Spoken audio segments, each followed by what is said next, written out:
नमस्कार।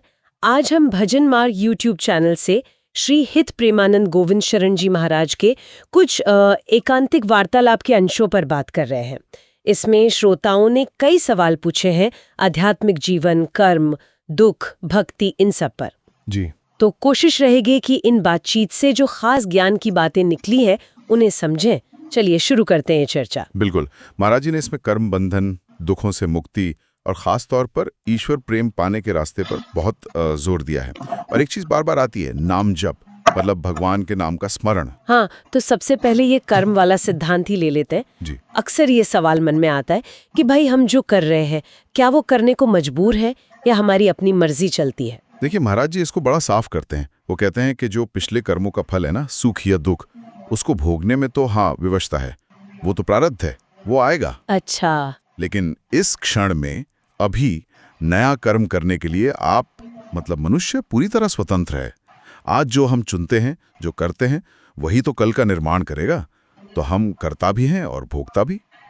ये बात साफ हुई कि स्वतंत्रता है नया कर्म करने की। अच्छा, अब दुखों पर आते हैं। एक सवाल ये भी था कि क्या भगवान का नाम जपने से, मतलब नाम जप से, भाग्य में लिखे दुख भी मिट सकते हैं? हाँ बिल्कुल, शास्त्रों का और महाराज जी का भी यही कहना है। नाम संकीर्तनम यस्य सर्व पाप प्रणाशनम। नाम जप को सारे पापों का नाश करने वाला बताया गया है। और अगर पाप ही दुख का मूल कारण है तो जाहिर है नाम जप से पाप नष्ट होंगे, तो दुख भी मिटेंगे। हाँ, या तो दुख जड़ से मिट जाएंगे या फिर उनको शांति से सहने की, झेलने की शक्ति मिल जाएगी। ये बहुत बड़ी बात है। लेकिन कई बार ऐसा लगता है कि लोग जप तो कर रहे हैं पर तुरंत कोई फर्क नहीं दिख रहा, दुख वैसे के वैसे ही है। बिल्कुल, ये होता है। और इसी के लिए वो मिश्री वाला उदाहरण है ना, हाँ। वो बहुत सटीक है। हाँ, बताइए जरा। जैसे किसी को पित्त का रोग हो तो उसको मीठी मिश्री भी कड़वी लगती है। हाँ। पर अगर वो हिम्मत करके खाता रहे तो धीरे धीरे रोग कटता है और फिर वही मिश्री मीठी लगने लगती है।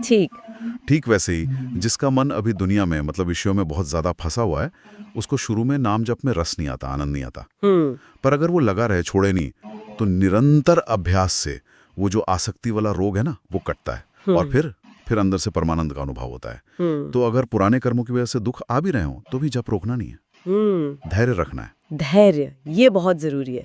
अच्छा, इसी से जुड़ा एक और सवाल है घर गृहस्थी का। क्या परिवार में रहते हुए सारी जिम्मेदारियों के साथ ये दिव्य प्रेम, ये भक्ति पाना संभव है? हाँ, क्यों नहीं, बिल्कुल संभव है। देखिए ना, राजा अम्बरीश का उदाहरण दिया जाता है। जी। चक्रवर्ती सम्राट थे, सब कुछ था उनके पास, फिर भी कितने बड़े भक्त थे वो। और दूसरी तरफ दुर्वासा ऋषि, जो विरक्त थे, त्यागी थे, उनको अहंकार हो गया। तो बात बाहरी वेश की या आश्रम की नहीं है, बात अंदर की है।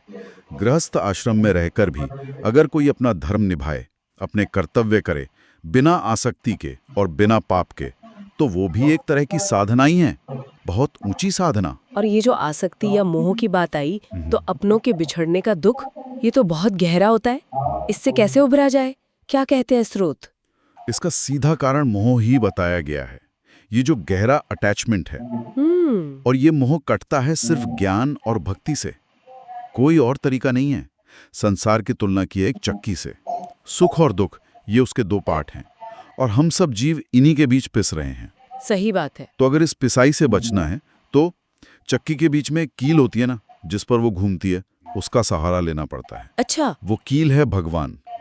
उनकी शरण में जाना, उनका आसरा लेना ही बचने का उपाय है। बिल्कुल। एक और प्रैक्टिकल सी बात आती है। कई बार लोग अच्छे काम करते हैं, सत्कर्म करते हैं, पर फिर भी उनके कामों में बड़ी बाधाएं आती हैं। ऐसा क्यों?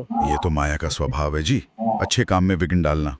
देखिए ना, भगवान राम के जीवन में ही सुबह राज तिलक था और क्या मिला? वनवास। हाँ, ये तो है। तो ये रुकावटें तो आएंगी, इनसे लड़ने की, इनको पार करने की शक्ति मिलती है फिर वही नाम जप और ईश्वर पर अटूट भरोसे से। और वो जो बाहरी उपाय लोग करते हैं, जैसे कहीं दिया जला दिया या पंडित जी से जप करा लिया, क्या वो काम करते हैं? देखिए, महाराज जी का कहना है कि बाहरी उपाय तब तक कारगर नहीं होते जब तक अंदर का मैल, मतलब अंदर जो पाप बैठा है, वो साफ ना हो। उदाहरण दिया है, जैसे बिल में सांप बैठा हो, अब आप बाहर से डंडा पीटते रहो, क्या होगा? कुछ नहीं होगा। कुछ नहीं होगा, उसको तो बिल में घुसकर ही मारना पड़ेगा ना। नाम जब ठीक यही काम करता है, वो अंदर घुसता है, वो अंदर बैठे पाप को और पाप करने की जो वृत्ति है, जो सोच है, उसको भी मिटाता है। अच्छा, जड़ से मिटाता है। हाँ, एक और उदाहरण है, जैसे कोई सपने में देख रहा है कि वो डूब रहा है, तो क्या आप बाहर से तैराक भेजेंगे उसे बचाने? नहीं, उसे जगाना पड़ेगा। बस, जगाना पड़ेगा। ज्ञान और भजन यही जगाने का काम करते हैं। बाहरी कर्मकांड बिना अंदरूनी शुद्धि के अधूरे हैं। और जब ये अंदर की सफाई होने लगती है ना, तो इसके लक्षण भी दिखते हैं। क्या लक्षण होते हैं? चिंता कम होने लगती है, शोक, भय, ये सब घटने लगते हैं।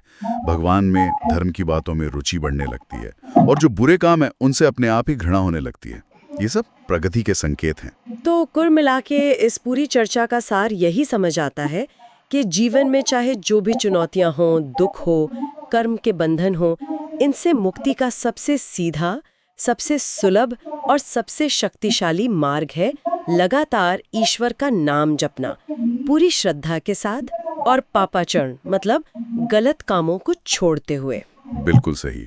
और ये रास्ता सबके लिए खुला है, चाहे कोई घर में रह रहा हो या कोई विरक्त हो। असली बात है अंदर की सफाई, मन की शुद्धि और ईश्वर पर अटूट विश्वास। अंत में बस एक विचार मन में आता है, आज की जो ये भाग दौड़ वाली जिंदगी है, इसमें मन इतना भटकता है, इतना चंचल है, तो इस निरंतर नाम जप को या ईश्वर के स्मरण को अपने रोजमर्रा के जीवन का, अपनी चेतना का एक सहज हिस्सा कैसे बनाया जाए, शायद इस पर सोचना जरूरी है। ये विचारणीय प्रश्न है। नमस्कार, आज हम भजन मार्ग YouTube चैनल से श्री हित प्रेमानंद गोविंद शरण जी महाराज